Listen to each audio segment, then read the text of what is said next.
NHL Nightly with your host, the Sportsman, a.k.a. Pierre Lebowski, a.k.a. Jeremiah Maxwell. And with him, as always, maybe Pearlo, Wisdom, and Rico in Barry. Hey, everybody, what's up? Welcome back to NHL Nightly. I know we're not NHL Nightly anymore. We have to call it like NHL Bi-Weekly or something. NHL Try once a month. As we're doing the it's summertime. I will say, brutal to have hockey games this late in June, man. How many series now do you guys see the feeds where the Stanley Cup has been awarded? You know, as the years progress. On May 28th this year, the Montreal Canadiens won the Stanley Cup in 1972. You know what I'm saying? Like, anyway, not to diatribe. Let me do the formal intro. Hey, I'm Jeremiah Maxwell, a.k.a. the Sports Beard. With me is Rico and Barry. Nice to have Rico. He's our beer league expert, our French correspondent. You know, playing a lot of sports. Rico, our summertime sports guy. We've got Mike, the Degenerate Bostonian. Nice to have you, Mike. And then one of the best handicappers in the world, especially when it comes to hockey, we got Mr. Pearlo Wisdom, Steve Duncan. Steve, are you stoked about all? Oh, and look who it is. And in the nick of time, our good friend in San Jose, California, Teddy. Occupancy, what's up, brother? How you doing? How's it going, everyone? Perfect. You didn't miss anything, man. I was just doing the intro, so you popped right in. So repping the thing. We're going to talk about the San Jose Sharks tonight for sure. But let's start off with Mr. Pearlo Wisdom, man. Are you excited? You got the Stanley Cup going to be there on Thursday. I heard Shania Twain's playing Saturday. What's the Canadian band I heard that's maybe playing, Rico?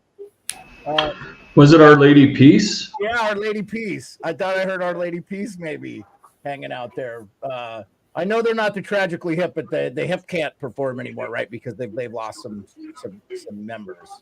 So The front man, the guy that basically is the Tragically Hip and the voice of the Hip. That's like Geddy Lee dying for Rush. Yeah. It's kind of tough. Gord Downing. Yeah.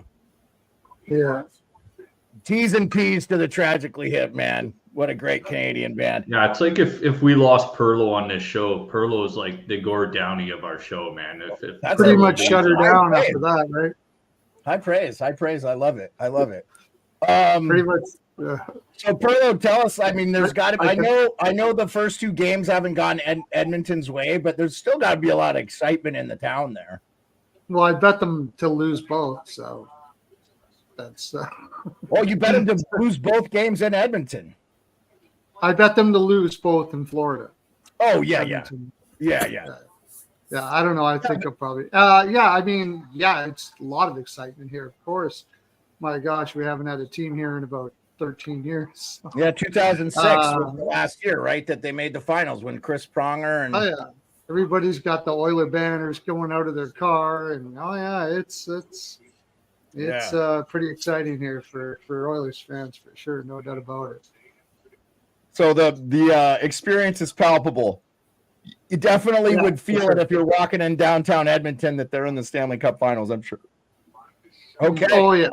Yeah. I mean, that game tomorrow, there'll be probably 15,000 outside because they're going to have that big screen and everything. It's going to be huge just on the outside of the arena, let alone on the inside. So it's going to be quite the party for sure. No doubt about it. Yeah. It's just tweeted, only the fans of Edmonton can save this team now. The roof better come off that building Thursday night if they want a chicken dick's chance. I will just say, I don't think it's going to matter. I think the roof's going to be, I think the fans are going to be pretty electric, you know? Well, yeah. So I'm getting a little audio from somebody. So if you've got something on, just probably me. I got to find my remote and shut that. Watching the Jays. Yeah, just mute yourself, Pearlo. You're good. Just mute yourself. You don't have to turn it off. Just mute yourself and then when you're ready to talk, you can unmute. I mean, Occupancy is the king of doing that. So find out later Occupancy lived in a house with 17 other people because, you know, it's California and it's expensive. So it's the only way you can afford it. Okay, so Hey, I really appreciate Sad. Sad's working for the he's rooting for the Panthers. So okay, so I want to just go round robin and just get everybody's opinion on what they've thought of the Stanley Cup Finals. Are you surprised? Are you shocked? I will just say I am not surprised. I really thought Edmonton was not ready for this moment. I thought next year would have been their year. I still feel like that's I'm going to ride with them as the Stanley Cup winner next year in Edmonton. But we'll see. I want to see how the offseason goes, and we got a lot of stuff to talk about in that regards. But Rico, how are you feeling about the Edmonton Oilers and the Panthers? Yeah. I'll just give a quick synopsis of what I've seen so far. I think with that week layoff, like both teams, I think it was Edmonton's game to grab in game one. I think Florida came out a little bit sleepy in that game, and that was Edmonton's chance in the first two periods of that game was to pounce and bury those. I mean, Hyman, I think, had a breakaway in the first few minutes or whatever. I think that was Edmonton's chance because we knew Florida was not going to play that same game one, and Bobrovsky's playing out of his mind. Con's my favorite right now, Barkov, and you could tell in that second game, I mean, Edmonton didn't have a shot on goal for how long. They had one, then they had five, then they had six. It seemed like halfway through the game. And then they started resorting to a little bit of dirtiness, a little bit of violence. Who knows what's going on with Barkov now, Nurse, but sitting Perry out and Kane obviously being injured maybe from the first round. Even Edmonton just doesn't seem to have that grit to be able to play that game against Florida. So it seems like a very short series. If Edmonton gets one out of the two back home, I mean, they're going to have to win 4 out of 5 right now. It's nearly impossible, as the stats would say. So, I mean, it's going to be tough for them. Yeah, no, I agree. Pearlo, you're there. You feel it. I'm sure Edmonton's down bad after being down 2-0, but you weren't surprised. You had bet them. What are your thoughts? Oh, yeah, I chose Florida to win the Cup before the season started. Had a nice little feature on that. So I'm happy about that. But saying all that, I really would have liked to have seen the Oilers be able to put up more of a fight. Maybe they still will, but if Nurse is out now and you got to bring Cece in, I think they're pretty banged up. Sort of like Florida was last year. By the time they got to the finals, by the time they got to the finals last year, because last year Florida had to work their butt off just to make the playoffs, and the Oilers sort of did too because they had a terrible start, and it just looks like they've run out of gas. In fact, I took it in 6 or 7, and I think I made a mistake. I think this is going. I wouldn't be surprised by a sweep, but I think it's more likely to be 5. Maybe the Oilers win this one, put it all out there in the first game, but I think Florida wins the next one, and it's going to be tough going back to Florida again after all that travel. So it kind of feels like, like you're like Florida last year against Vegas. They just ran out of gas by the time they got to the finals. Yeah, I mean, I'll say this, though. I think the travel's a non-factor with all the days in between. I mean, I feel like the NHL and the TV with whatever they got going on with ESPN, they're making sure all the nights are in prime time and not like I just think, we're seeing the ratings are really high here in the States. I think they're up 28% from last year. So, wow. Mike, what do you got, Mike? What's your theory on, what's your thoughts hate how much time off in between games, but I'm an old school fella. But moving on from that, Bobby's back. Defense wins championships. I talked about it briefly before the Cup started. Best defense versus best offense, and apparently Bobby can neutralize McDavid. If he can keep that up, I don't think it's a sweep, but yeah, Panthers in 5 does look likely if Bobrovsky can make 40 saves a game like he's been doing. Well, I mean, he didn't have to make that many on game 2. Or 30-something. I know the last game, what do you have? Oh, 10? He had like 18 in the game 2. 18. I thought it was close. Edmonton had 3 shots on goal, 5-on-5 in the third period. I mean, like, that little, just Florida is a boa constrictor. Occupancy, best defensive team in the league. Yeah, Occupancy, are you seeing the same thing? I I'm seeing. Am I still there? Yeah, you're fine. You're coming in. You're not moving. I lost my video. Yeah, but, that's okay. Your face isn't moving, but we're hearing you. No problem. All right, I'll have to pull out the HDMI, but You're fine. No, I'm not surprised. I mean, I think it's a tale of Edmonton winning the West. I picked them in my bracket. I saw that. I think they were the best team in the West, and I think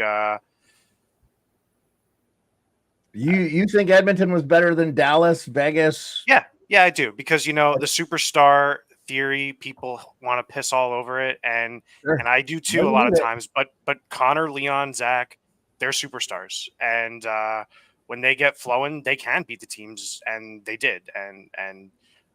But it is not their year against the East, and I guess that's where sort of like the hard line has to be drawn. Is Florida's a superior team?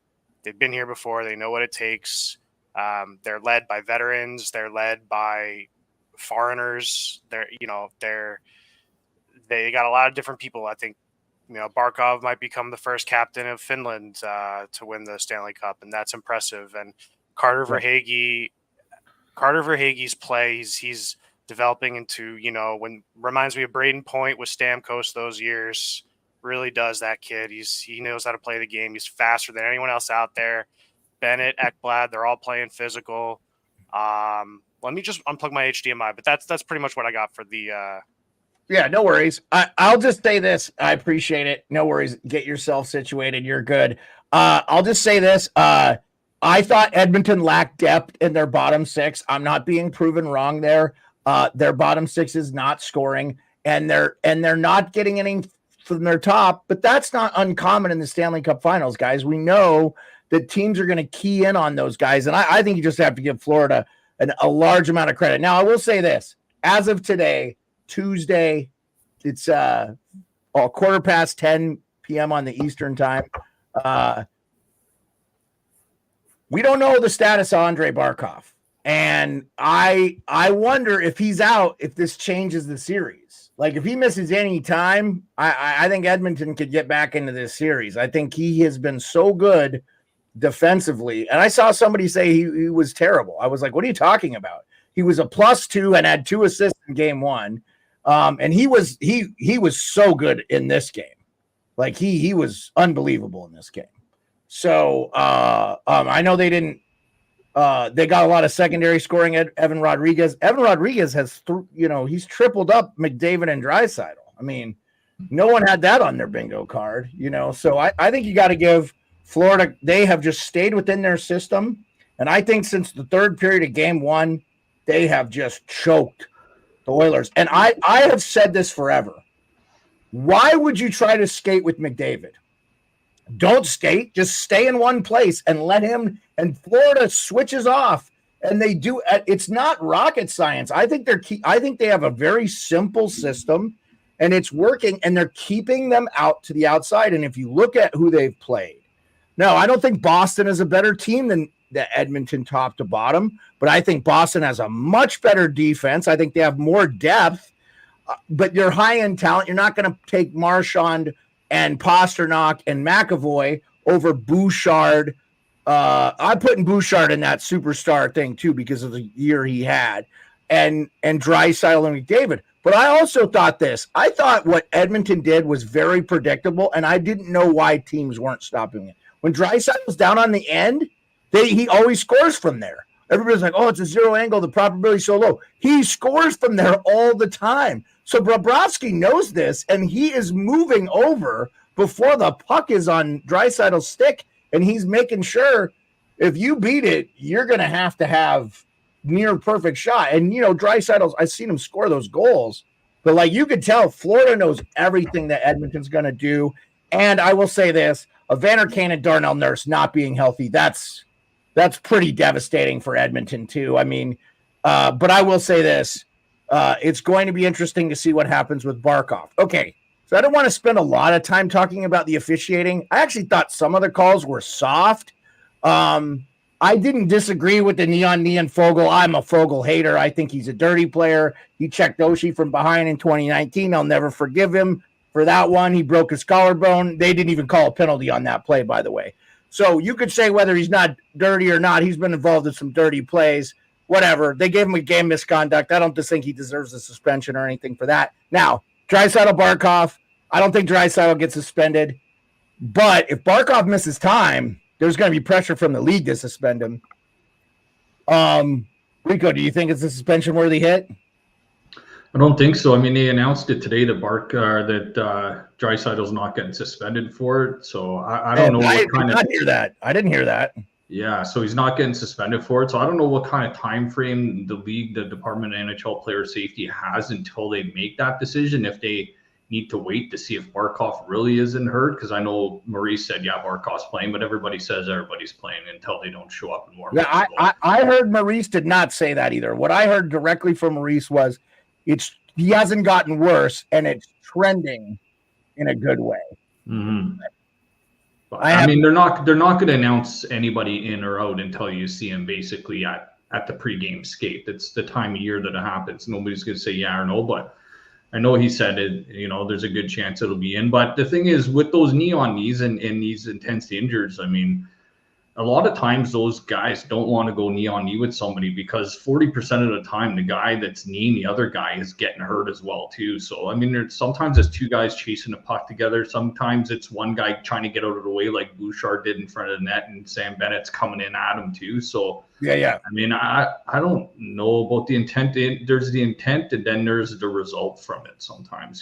People think that it's bad if Buddy's laying on the ice. Like Ristolainen laid on the ice for a bit, but then he got up and came back as well too. So, I mean, some people look at the severity and how bad it looked, and then some people look at how long this guy's out for and how long he's laying on the ice. So, I mean, it's tough to call. I mean, you're not going to take Draisaitl out for that because on that play, it wasn't even called a penalty in the first place until they saw Barkov laying on the ice. Then all the refs got together and said, we need to call something here. Okay, yeah, it's a 5. Oh, no, okay, it's a 2.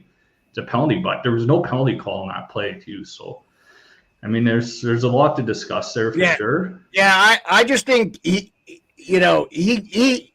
Nick Kiprio said it so good on his radio show today. You learn how to be dirty without being over the top. You can be discreet and dirty. I think it was a very dirty play by Draisaitl. I think he does deserve a game.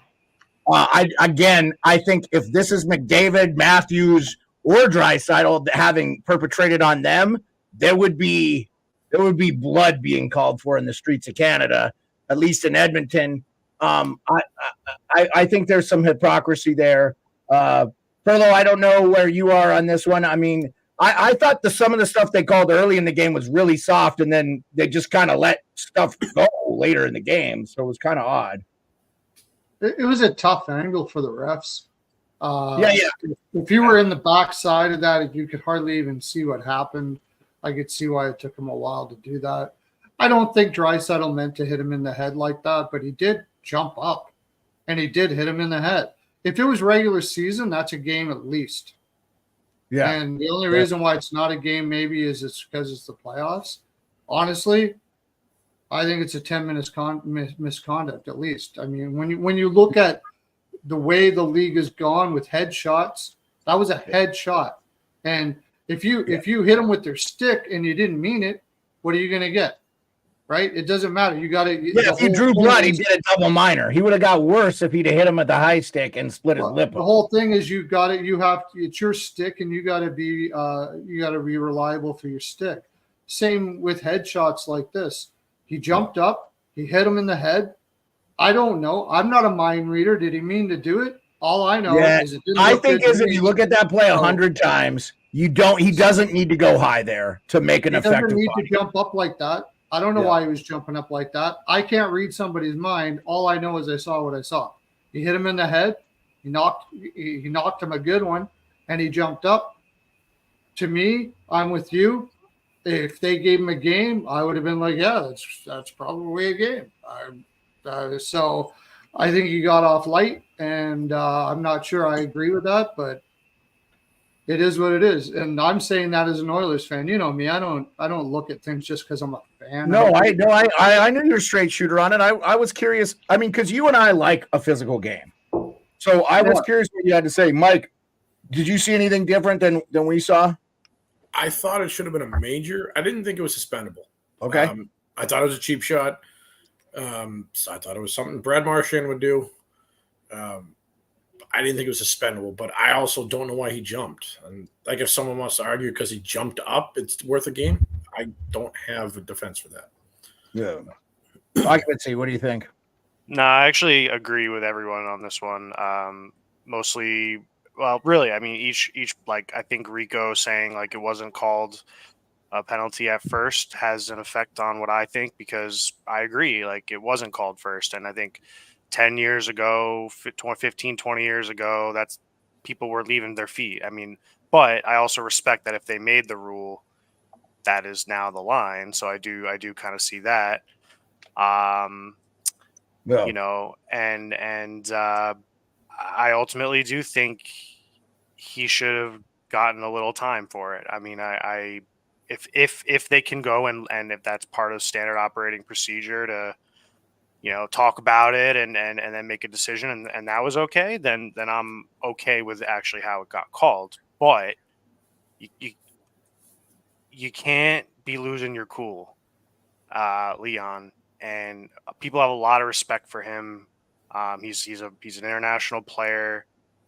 It looks bad that he went after Barkov, because look, now you're going to have a whole lot of people not liking this and taking exception to that. And like was stated earlier about if this happened to Kachuk or some of these other guys, you know, if this happened, I wouldn't know, but it did happen. I think people would not care if it was Kachuk. I don't think there'd be outcry because like, Kachuk is. And Dean said it's like a Marchand type play, and I agree with that. And Marchand type plays, like he really was known to straddle the line, and ultimately, I just didn't think Leon was that type of player. Really, like at the end of the day, he's a highly skilled guy. I don't know. You don't remember the last year with him and Pietrangelo? I just feel Pietrangelo is the guy slashing everywhere. No, I know, but there was a lot of both ways on that. Just I'll say this. I feel like Leon is a little bit of a hot. I don't want to spend all the time in the world breaking down these hits. I feel like it's futile. We're past it. I kind of want to just get to the next thing. But I thought Leon and Bouchard lost their cool in that game. Was very evident. I thought McDavid was unbelievable. It just there's not anybody getting to the net. They're doing such a good job defensively. Salty mentioned in the chat, and I wanted to just ask you guys. I mean,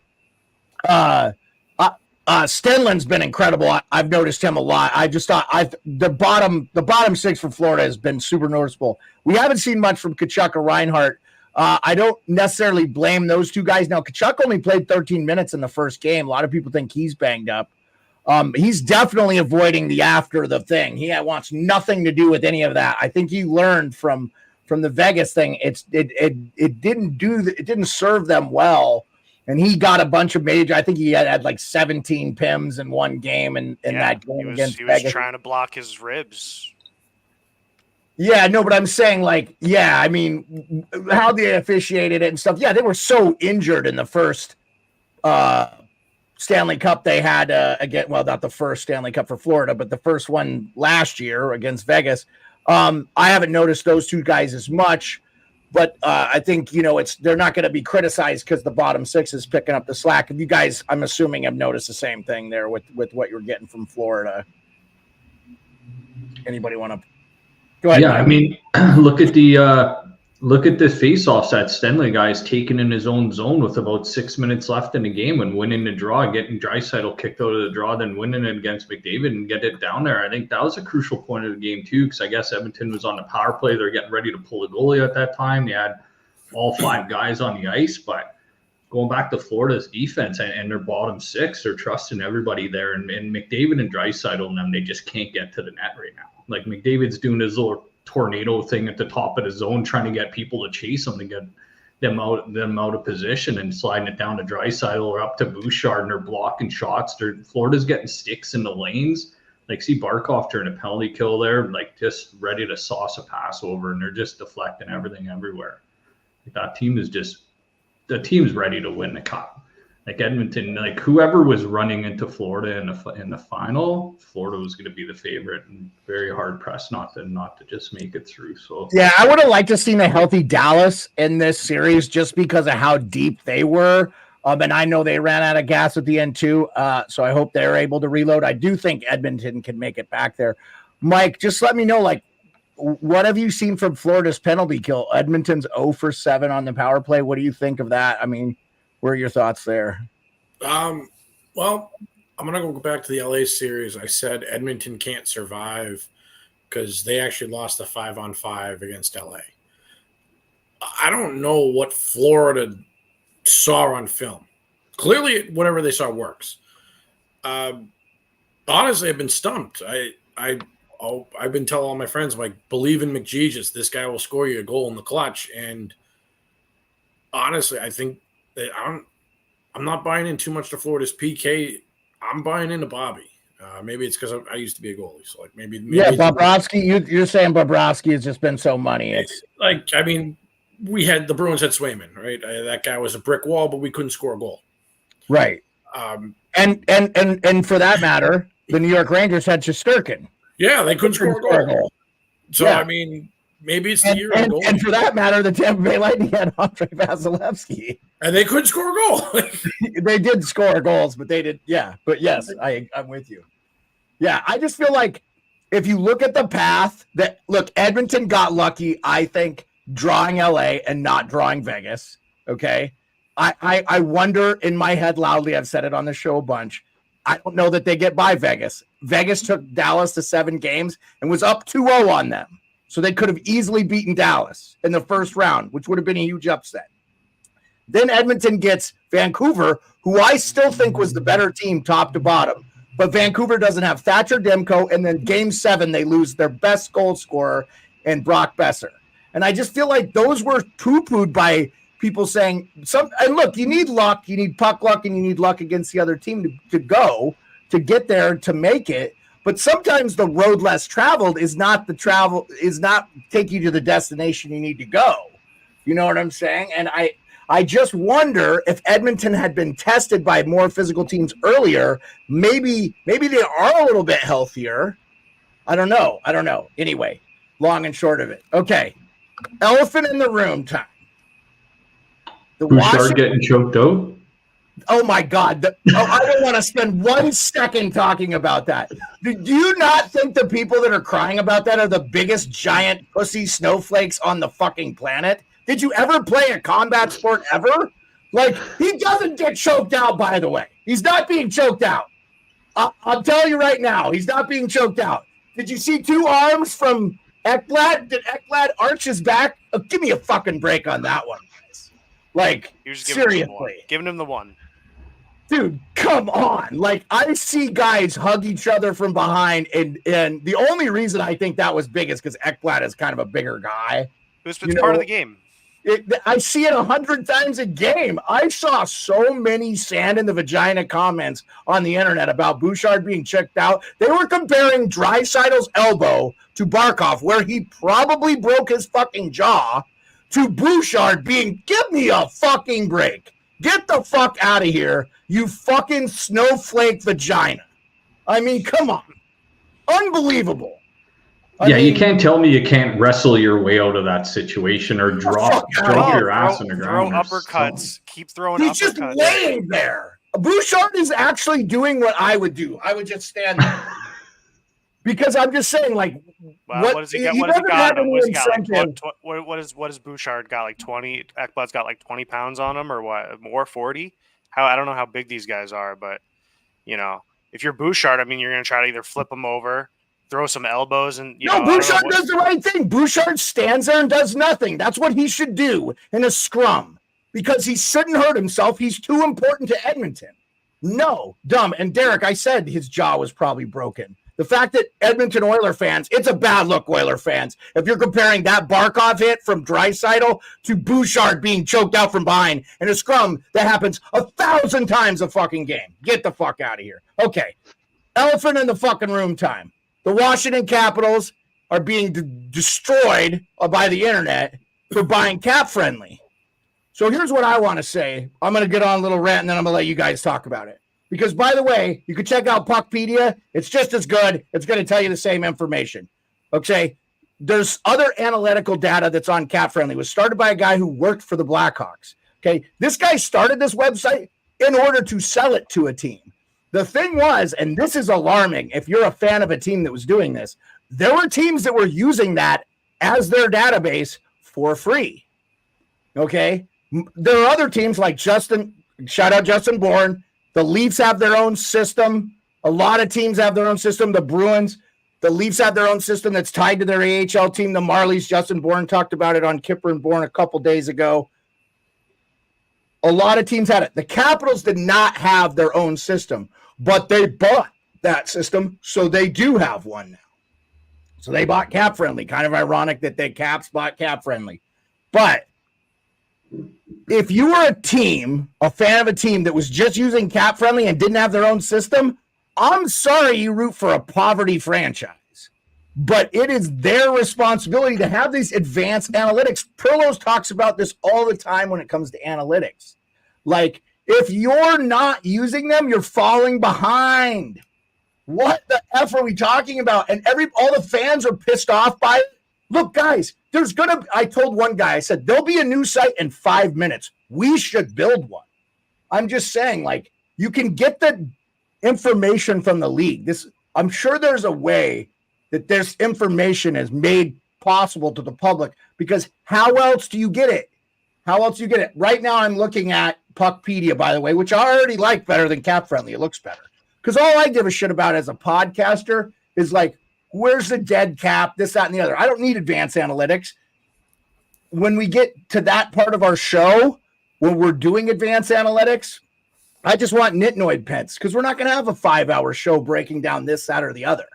And we have all discussed the analytics only take you so far. You still have to have balls. You still have to play hockey. You still have to block shots. You still have to play the game. Okay? So, anyway, anybody else butthurt about Cap Friendly? Which, by the way, you can use it till the 5th of July. So, there's that disclaimer. No, yeah, I agree. Oh, go ahead, Rico. No, you, buddy. I think it's good. I was going to say, I think it's good for the league to streamline this a little bit, or at least transparency. I think I agree with Beard, actually. I mean, if a team was using the free data and you ended up in 31st in the league, then yeah, I mean, maybe you should invest more. Everybody knows the Arizona Coyotes were doing that, right? I mean, well, I want to. Can I actually? I'm glad you. Can I say one thing about the Coyotes, and then it'll be a quick tangent, and then I'll jump back to the main. But I criticized the owner when things were going bad, because I watched a interview with him, and he was saying he was going knocking on doors and this and that, really trying to keep the team there. He ultimately just wanted to keep the team there. But the fees and the lack of having a home barn added up. And anyway, dude, what does that have to do with Cap Friendly, man? Come on. My point was, maybe if all the info was more streamlined, like that's your job as a fucking owner to get that shit together, whether you have it in your front office right. or so whatever. This guy's got it. So this guy's going to lose his team for a bit. Fucking analytics guy and the people to build the website. You cheap fucking billionaire. Sure. You know, like, we're crying over billionaires. The fans that are losing their minds over Cap Friendly being sold to the Caps are crying for your billionaire owner because they weren't using it. I guarantee you all the Canadian teams, by the way, have their own departments. Because they, like, the Leafs have, like, a ball sack coach. I mean, they have, like, a coach for everything. So, you know, they have, like, an analytic department that's massive. They're using their own system. So all these teams saw this. Look, I understand Cap Friendly. You're saying the league should have something centralized to show who's got what in the cap and that and the other. They sort of do. They sort of do have that. It's called Central Registry. I'm sure it's more up to, that's how, you know, Ottawa had to forfeit that pick because they didn't disclose the Dadonov thing. And anyway, long and short of it. Okay.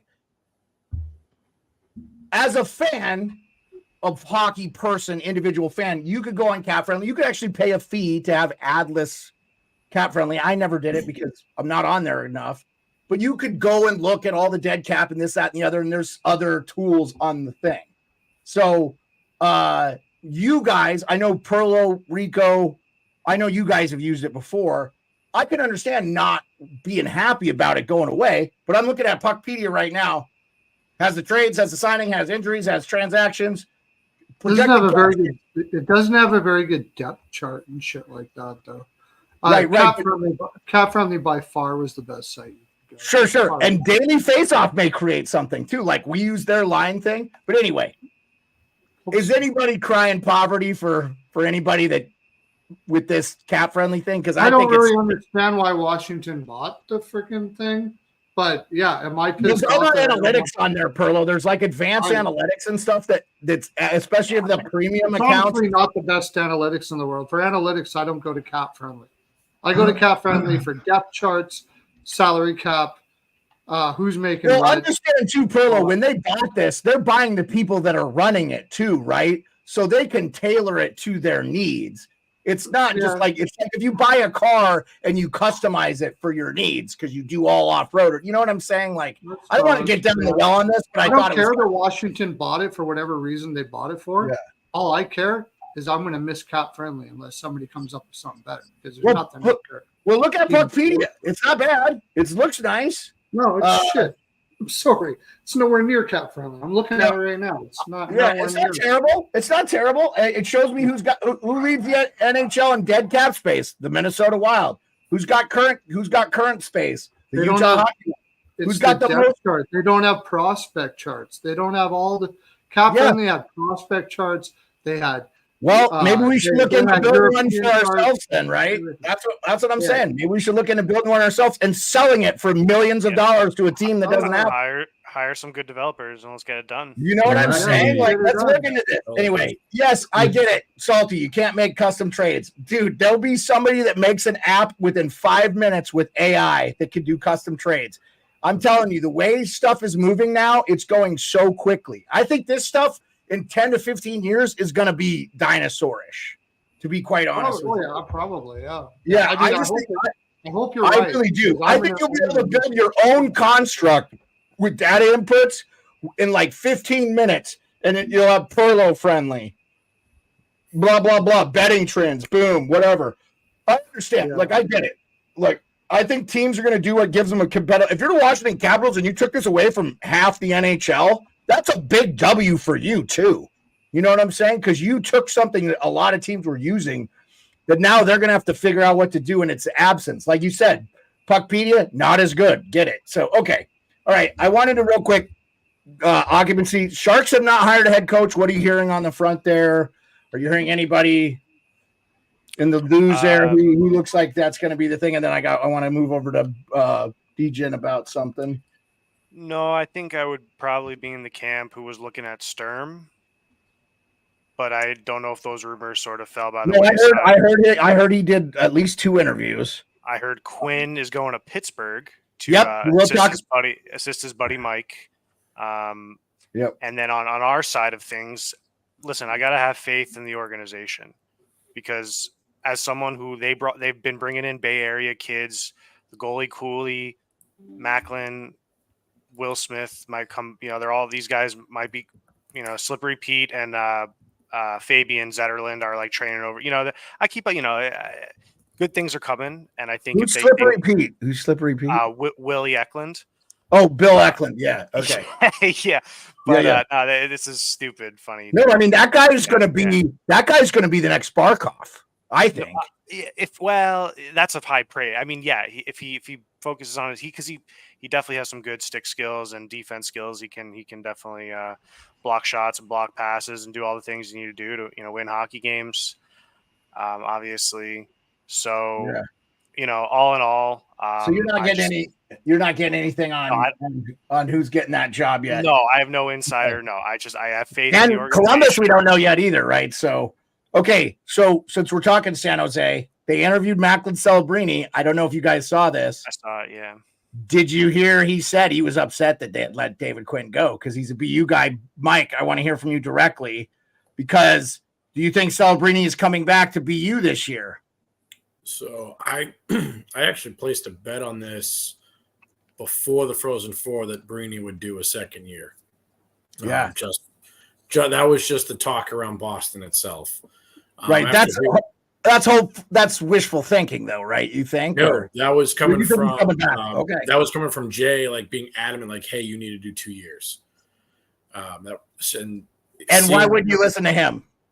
I mean, he's got a couple Stanley Cups. Why not listen to your head coach? But also listening, hearing that. Despite Greer being a BU guy, Greer is also pretty open to listening to Jay, another BU guy, and he's been very vocal. So not surprised at all that rumors are coming back. As I said previously, like they brought in another recruit that is supposed to be better than him, but that recruit's been very vocal. I want to play with Celebrini. They just brought in Capone from Merrimack, who's faster, but not better than Celebrini, but he's faster than him. That's looking like BU's top line. So no, not surprised at all that he's probably going to come back. And I wonder too, with BC losing a lot of their guys, Will Smith bouncing, obviously Gauthier is going to go play. It sounds like Leonard is going back to BC, and I know there are some other guys going there, that I would not be surprised if Celebrini goes back to BU, and I don't think it would hurt him. I don't think it would hurt his game at all. And by the way, depending on where BU's out, he could still play in March. Or if BU doesn't make the Frozen Four, which that's probably not going to happen, but, he could be in the NHL by March anyway. So, and burn that quick year, like Gauthier wanted to do. So real quick, Ryan Versofsky was another name I heard. I think he's done 2 or 3 interviews with the Sharks. The other, Marco Sturm, obviously everybody remembers Marco, played for the Sharks, played for the Bruins. Jeff Blashill was the guy who was interviewed, I think. But he did just get hired, I believe, as the assistant for Keefe in New Jersey. If you guys didn't see that news, I think that came down today. So, I was looking there. I have Barkov questionable for Game 3. They have him listed as questionable for Game 3 per NHL.com. I heard that San Jose was looking to trade for the rights of Gunsel, actually. Wow. Yeah. Yeah, I mean, they want somebody to play with, just like Chicago wants a guy to play with Bedard.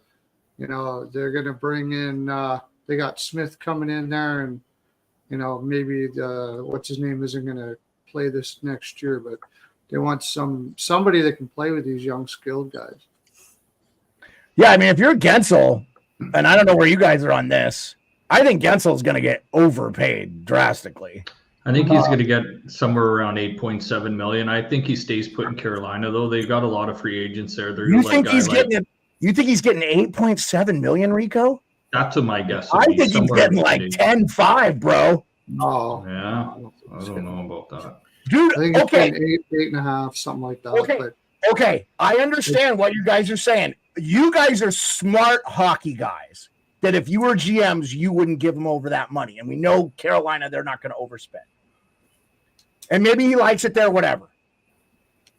Yeah, I don't think Carolina's not paying him that. Who's a better winger that's available in free agency right now? Oh, I don't think there is. But the fact is, he's a winger and he's never put up 100-point season. Steven Stamkos, does he play the wing? The cap is going up to $88 million, and by next year they say it could be 96. So if you sign a guy to a $10 million deal, you won't effing feel it in 2 seasons. So I don't think he's getting that much, but we'll see. You could be right, but I don't think it's going to be that much. Yeah, no worries. I just am curious. No. Would you take Voracek over him? Like, I just did a quick Google and I saw Voracek was like the second winger to pop up. Jake Voracek, who retired. He's retired now. Is he retired? Yeah, I just did a quick Google. He might be the best winger out there. He's battling something. He is the best winger out there. He was skating for a long. He was skating this year. I know. He is the best winger out there, but I don't. Yeah. So I'm saying I will not be shocked if he gets somewhere in the vicinity of 10 to 10.5. If he does, it's going to be with Chicago or San Jose. Massive overpay, right? Well, I don't think San Jose. Well, they got so much cap space, and they got to even hit the cap floor. I heard Chicago because of home. Sorry to interrupt. I heard Chicago because of hometown ties. I think he's might be from somewhere around there. I heard for Jake. Oh, is it? I didn't know. Yeah, I heard Let me Minnesota. look up the Cap Friendly where it will tell me that, and no other freaking site will tell Well, me that. Cap Friendly just told me is still Voracek was available available. till July 15th, so you or like July 5th, so you could still use Cap Friendly. Still use it. Yeah, till Still July. there for you. So you can still Somebody look at better it. come up with something with this information. I'll tell you that right now. No, but I'm saying the projected cap space for the Sharks for next year, they're not that high. The most right now is Utah. I'm sorry, Sharks are second. They have 35 million, so they could easily give them 10. Blackhawk, the Sharks have more than the Sharks have. It's Utah with 41 million basically. The Sharks have 36 million basically. The Ducks will have 33 million, and the Blackhawks will have about 33 million. And then you've got the Red Wings with about 30 million, the Hurricanes with 30 million, but the Hurricanes have like 8 UFA. The Hurricanes have a bunch of guys they got to sign. So Preds are going to have about 26 million. That's what's going to happen with the Hurricanes, man. They look like they're almost going to be in a rebuild mode if they don't. They have so much good talent in their system, though, Pearlo. I think they're going to be fine. Yes, Morrow. They have a bunch of guys, dude. Morrow, yeah, but Morrow's not ready yet. I mean, they're going to be regressed. I mean, they're going to probably keep Chatfield. I bet they let Shea walk. They probably let Teravainen walk.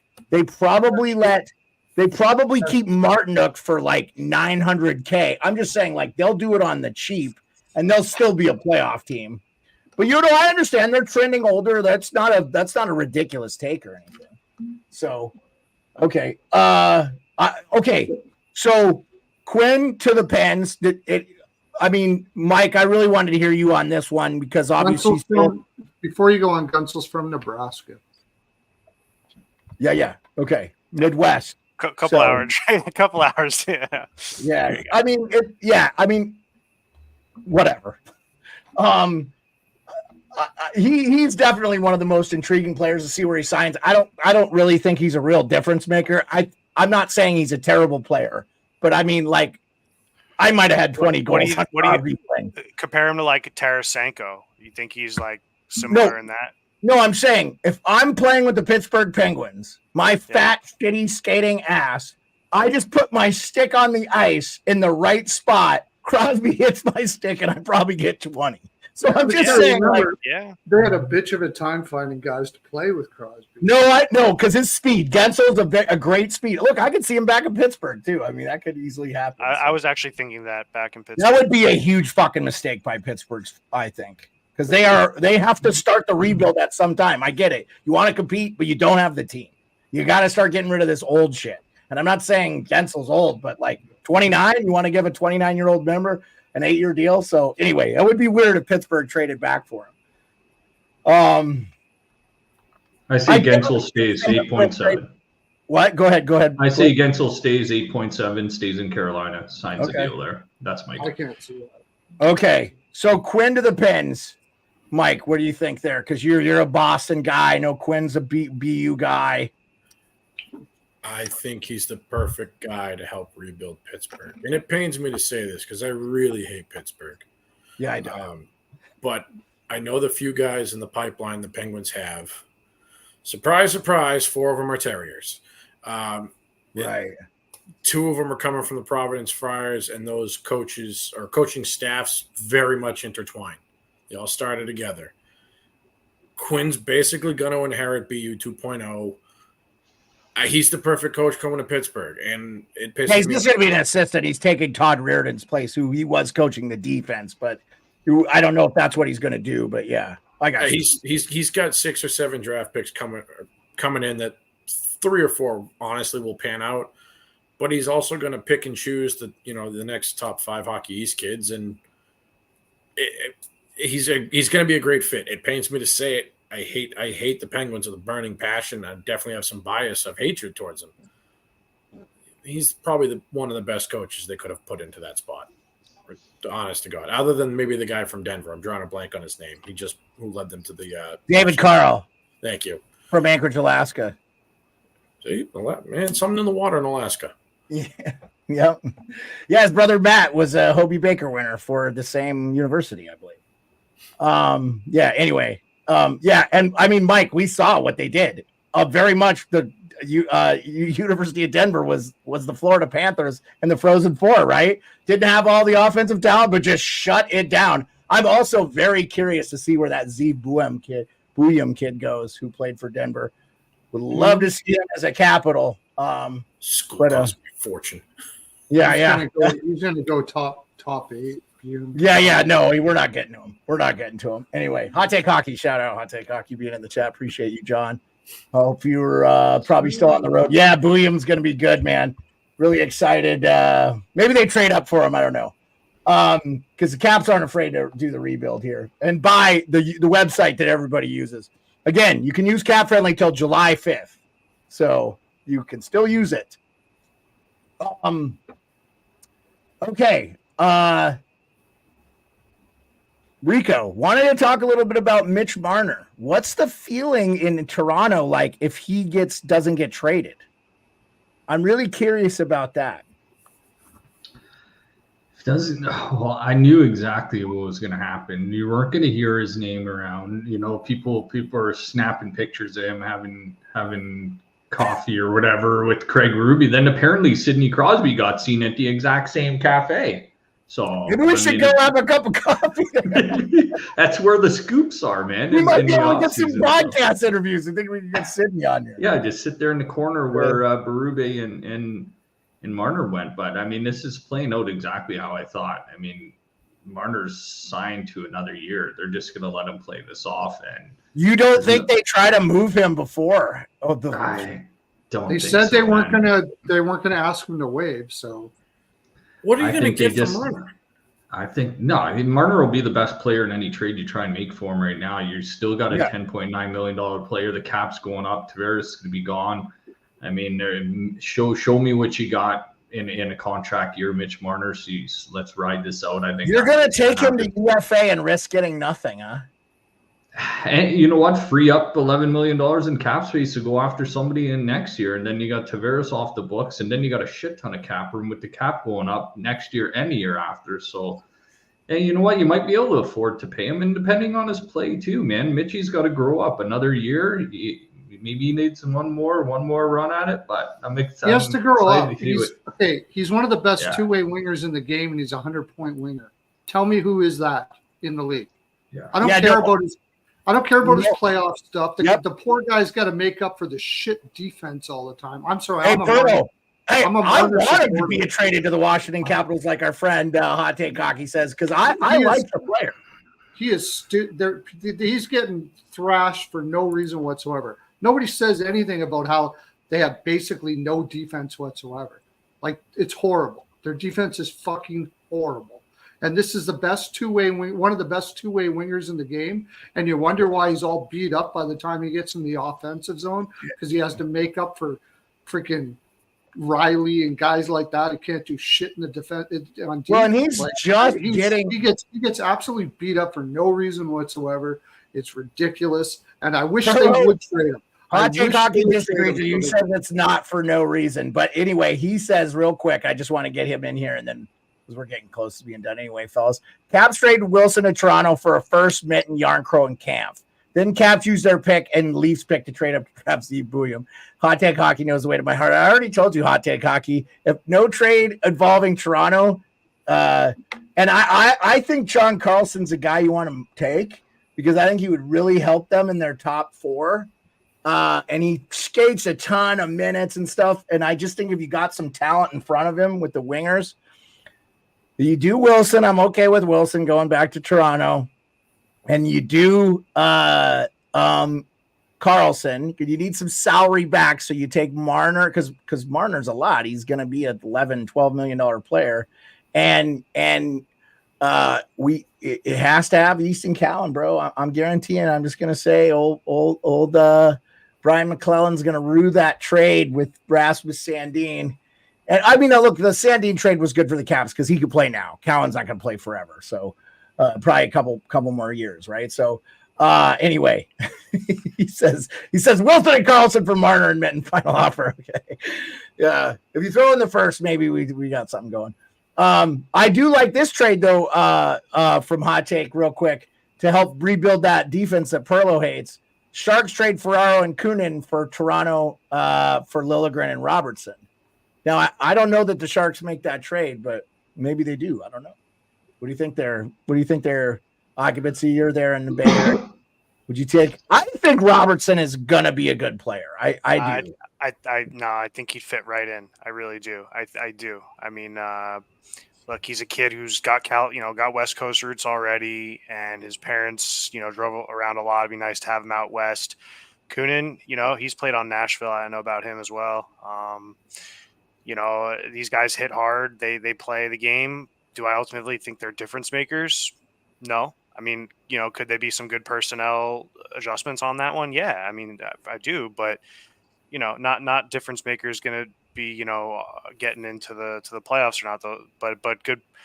And then on the Marner thing, look, my the way I'll be quick about the Marner thing. I know we want to talk. You're okay. Yeah, no, I want to hear what you're saying. You're fine. Marner, I would take -110 on him to stay. I think he could probably stay in Toronto around. Is there betting lines for if Marner gets traded? No, but it's hypothetical, Beard. I'm just saying, like, this is sort of. And then I would take the field against Detroit, Pittsburgh, Chicago, and I would take the field against them for I would take basically Detroit, Chicago, and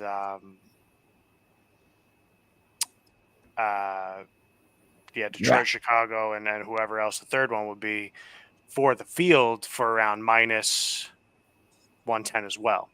So essentially what I'm saying is I think he's a guy who could fit into a couple of those teams. I don't see him going to a lot of clubs.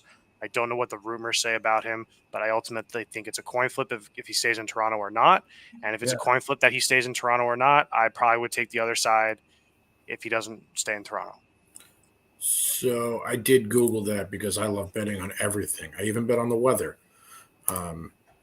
Now we have odds makers saying 95% chance that Marner stays. And this is going on House of Hockey. But we got a -400 line. You can place a bet on it. That's well, then if I'm mistaken, -400. I mean, -400. It's a tough one to. I don't think I can touch -400. Here's why I want to see him get traded. Just because I love seeing players get traded. And I actually think it would benefit the Leafs now. I think long-term it probably hurts them. But they have to get the right package back. I love Hot Take Hockey saying in the chat he wants Evanson. And our friend Salty, who likes both the Wings and the Avalanche. Speaking for the Wings, he's saying no. So, Bertuzzi and Domi and those guys are free agents. So, like, we don't even need to talk about them. Like, those guys are going to have to sign deals somewhere. I've heard Domi wants to go back. I liked how they played for Toronto, especially in the playoffs. I know Pearlo feels differently. I think he has Domi on his all Pearlo team, like starting right wing or something. He's one of Pearlo's favorite players. And Domi, he loves to talk about how much he loves Domi. So for those of you that don't know, that's sarcasm. Pearlo's not a Domi fan. But I think Domi is a smart hockey player. And I think he makes up for, lack of skill. I don't, so anyway, it's just, I don't think he's terrible. I think on a winning team, he's easily in a third line position there. You probably don't want to overpay for him. I think probably why he's so highly thought of is because of who his dad was. He's a legend in the game who didn't just play for the Leafs, but played for the Rangers, other things. And I'll say this too. He was drafted very high, right? Wasn't he like a 4th overall? So, I mean, I feel like it's, teams were still taking chances on Galchenyuk, and it just turned out to be a bad person, not even necessarily that terrible of a player. So go ahead, Occupancy. No, it's tough to know these guys. I mean, look, what's the emphasis this year is that 2014 draft. Like if you look back at that, would you see a couple of these guys, still playing a decade later, competing for the final? I mean, I don't know. I don't have the answer to that. But I do know that, there are a couple, I agree with the road to the West. I want to be clear on that. Even, I think Edmonton had the easier road in the West, and no one's going to deny that. But I think they do have some key players that look at Game 3. The first 10 minutes of Game 3 are going to be huge because if Edmonton scores first, oh yeah, the crowd's in it and everything. The crowd's in it, and they could, if they steal Game 3, then anything. But look, Florida. Anyway, we've talked about this and all. Oh, cool, nice. We got. There's the 2014 draft for you there. Ekblad, Yeah. Bennett, Draisaitl. I'm sorry, Ekblad, Reinhart, Draisaitl, Bennett. Three of them are on Florida. 3 of the floor. And if you redo that draft, I mean, Bennett's not top 4. Nylander is probably in the top 4. Kevin Fiala's in the top 10. Dylan Larkin's in the top 10. Pasternak is maybe your second choice behind Leon, right? You redo this draft, Leon Draisaitl's playing for the Florida Panthers. Yeah. Yeah. No, really. I mean, it's cool to look at, and ultimately, I think the best team's going to win this one. I don't think we're going to get surprises. At the end of the day, I'm with Vegas.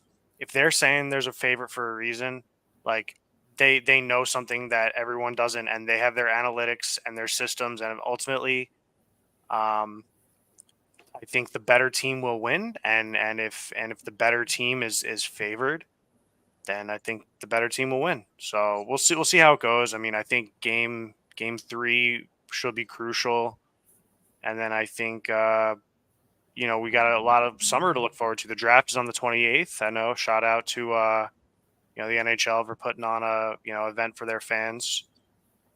Yeah. Speaking of which, Hot Take says Oilers at 7. Okay, Hot Take. I guess you could happen. Could happen, especially if Barkov's out. Shesterkin, just some of the guys that were so late in this draft in 2014, which is crazy to think that that's been a decade for a lot of these guys. Again, it takes a while to get going, but let's just go right into final thoughts. I don't have any. Rico, why don't you kick it off, man? Well, Oilers in 7's paying plus 650 right now, so not a crap ton of value there. So well, let's see if they get down 3-1 or something, and see if you can get that value up. If you want to throw some money down the toilet, I don't know. Yeah, I didn't get to comment on the cap friendly thing earlier too, but I know a couple of things I read today that 70% of the NHL teams don't even have an internal cap structure either. So like they're kind of caught off. That's why Washington bought it without a plan B. And one other thing too is the NHL frowns upon the existence of sites like that apparently too, like the NHL kind of being proprietary info, stuff like that. But I mean, if Washington wanted to keep it open to the public, they can't make money off ads and have it public anyway. So I mean, just shut her down July 5th. But going back to what you said, AI, they'll run something like that. There'll be something even more diverse than this sort of thing. But yeah, no, that was my thought on that. But lots of people from the top down use that site, from GMs to people like me and you every day. So that was the kind of cool thing about having cap friendly. It's just like, man, there was so much info at people's fingertips. So no, I don't hate the site. I think people find something to bitch about and will bitch about it anyway. No, that's awesome that Washington got it. But final thoughts is the shit ton of cap space that the Utah hockey team or the Yetis or the Mammoth or the Venom or whatever they're going to call them, is how they're going to use that cap space. And with Tampa being so tight to the cap, being at about $75 million, close to there, I think, and you got Stamkos unsigned still, I think Utah's number one target would be somebody like Stamkos. But I think veteran leadership, maybe some defense. Because awesome. Remember the Coyotes didn't. Good forwards, just not a ton off D. So I've been reading guys like Al Martinez, Matt Roy, Tyson Berry, maybe Eric Johnson, even forward like Trevor Lewis, just depth, veteran leadership type guys to go to Utah. So I'm excited once free agency starts. It's a wicked free agent class and an even better class if you are a free agent this year. So I'm excited to what the summer holds for everybody getting ready to sign a deal. They're going to look good in these Yeti jerseys, I'll tell you that much right there. Or the Blizzard, also acceptable. But remember Biz was saying, as long as they call themselves the Yetis and they make it a mean mascot so you can go kick the shit out of Bowie over there in Seattle. Yeah, I mean, They got good technology. They got the coolers, keep shit cold. So why not? Yeah. Go ahead, Occupancy. Yeah, of course. No, I mean, realistically speaking, this is the best the NHL I've ever seen. I mean, this has got every storyline you could imagine. I was a pissed off NHL fan for a long time because of some of the rule changes. Some of like the crease, the trapezoid. I was a pre-trapezoid guy, and all that kind of stuff threw me off. But I will say I accepted the new product. The regular season is what it is with the 3-on-3s and the shootouts. I'm not a huge fan of that, but it is what it is. So I like the NHL product now. I really do, and I think there's a lot of good things with the teams, and the championship season will ultimately be down to which guys are going to bring it home to the country clubs and then the hometown bars, and we all know the likelihood. Every time you win a game in the Stanley Cup playoffs, your percent of your chance winning go up and up and up. So they're at like 60 or 70 in game one. Now they're up at like 8, so 91% of the teams that go up 2-0 win the series. So Beard, you had me by 10. So anyway, that's all in all. Just keep it casual tonight with my final thoughts. And I think the last team to do it was Mike's Boston Bruins. They went down 0-2 to Vancouver and won it. So Occupancy, if you didn't finish your thought, go ahead. No, I'm good. It's nice to be on. Thanks again. All right, Mike, go ahead, man. Final thoughts. Going to let Pearlo close the show. Final thoughts, don't have too much. I'm actually going to leave it to you guys and viewers. I do try to target autographed Stanley Cup pucks. So give me a list of your top 5 I should go after in auctions when this is over. Yeah, hit up Mike on Twitter, and I didn't have the banner up all thing. I'm sorry, guys. I probably should have had that up. But Mike's let that scroll a little bit. Mike's thing is in there. So I can't make a guarantee. Sometimes I get outbid. I know for those out there, I've got Ray Bourque's Game 6, way back when they beat the Devils, and I've got Nate McKinnon from Game 4. And so who should I target this year? Let me know. Yeah, so I'll maybe try to get another episode together this week, but if not, Tuesday next week, probably the thing. I just wanted to say real quick, too, guys, before Pearlo goes, during the draft and stuff, I was going to try to go to Vegas this year, but it's when I go fishing, so I just will be probably fishing. But I will be able to track what's going on the internet and stuff. But unfortunately, this year I'm going to try to get it where it's not a factor. But I got to go every year. I go get my Copper River Red. So we won't be having a draft thing. But if Pearlo, Rico, Mike, Occupancy want to do something, I'll put something together for them where all they got to do is just click show up and they can do whatever they want for the draft. So, but I won't be here. So usually that means it doesn't happen because I'm the driving force. But Rico, he's playing in like the World Series of Canadian Ontario baseball and shit during the summer. He's busy doing stuff. I don't know. Pearlo's got dead bodies to move. Mike works 3 jobs. And Occupancy's trying to move to Switzerland. Switzerland. Yeah. So everybody's summer is crazy. So, Darkness says the series is done in Florida, wins Thursday. I think that's safe to say. I think it's safe to say. Yeah, I think that's safe to say, Darkness, and thanks for joining us. Guys, you can hang out afterwards because I don't really have anything to do, but I didn't want to have too long a show. Oh, I got one more. I could say it after Pearlo has done his final thoughts in case he doesn't you go cover first because I want Pearlo to close the show. Okay. So one thing we forgot to mention, I don't know if you mentioned it, maybe I forgot, but the Stanley Cup was presented on the ice for the first time ever and shown. I think since 60 years. It happens. Yeah, 60 years. Mm-hmm. So I'm just asking you guys, what side of the fence are you on? Are you on the side that, hey, everybody's clamoring for the NHL to want to do new things, try new things, which is kind of cool. They presented it, show you how hard it is to win it. You don't see it until you win it. Then there's the other side that loves it when the announcers say the cup is in the building tonight, and Florida's up. Well, they can still do that, Rico. They can still. I know, but it doesn't sound so nostalgic when they say the cup's in the building. The cup was in the building already. You don't see the cup until the cup will be in the building when somebody gets ready to win it. Here's what I'll say. I've seen people travel in droves to see the Stanley Cup because the Stanley Cup travels all over. I think there's 4 of them, by the way. But anyway, there's one at the Hall of Fame. There's one, anyway, like, dude, it's a star. Is there a better trophy than the Stanley Cup? I have no problem. It should be there. Yeah, okay, the Super Bowl because they play one game. The NBA, they have the Larry O'Brien. That trophy's retarded. Excuse my language. I'm just saying, like, the Major League Baseball one is the worst of them all. It's like the worst trophy ever. But, like, the Stanley Cup is the greatest trophy ever. Why not have it there? You have it on the jersey. You have it on the ice.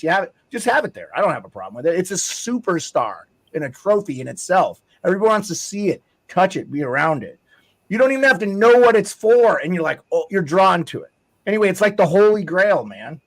That's my 2 cents. Everybody else I agree. I agree too. You know what? Everybody wants the NHL to try new things and choose a different, and spice things up and by showing the cup and show teams how hard it is to win this goddamn thing. Here it is in front of you. Come get it. Yeah, for sure. Does anybody want to comment about the Stanley Cup thing before I let Pearlo give his final thoughts and we close the show? Okay. I prefer it not be in the building until someone can win it. I understand that, Mike, but you understand it's a star too, right? And it's the hardest trophy to win. Yeah. Anyway, it is what it is. Pearlo, go ahead and give us your final thoughts.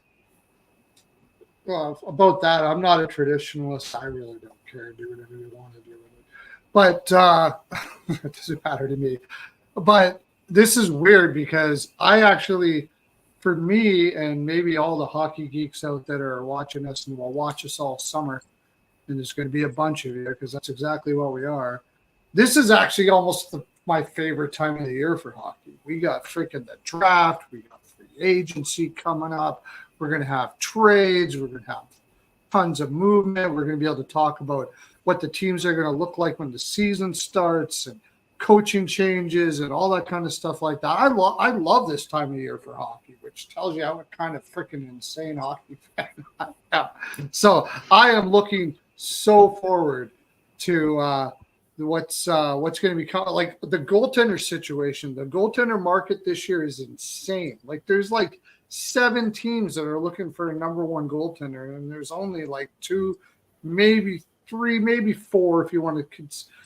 If you think Gustafsson can bounce back or Gibson, that's what I love. I love that. Brossoit, if you think Brossoit is a guy, you think Brossoit is the number 1, whatever. But it's going to be one hell of a summer. You got the cap going up, so there's going to be a lot of movement and a crap load of things to talk about. So don't be going away, boys and girls. Come back and watch us once a week because we'll have tons of things to talk about hockey related. It's going to be a good time. Yeah. We'll definitely, and we'll do a show post draft. I think Hot Take Hockey will probably do a free agent frenzy. I usually do something with him. So Brossoit to the Leafs, says Rico. So I'll be excited. I appreciate all you guys.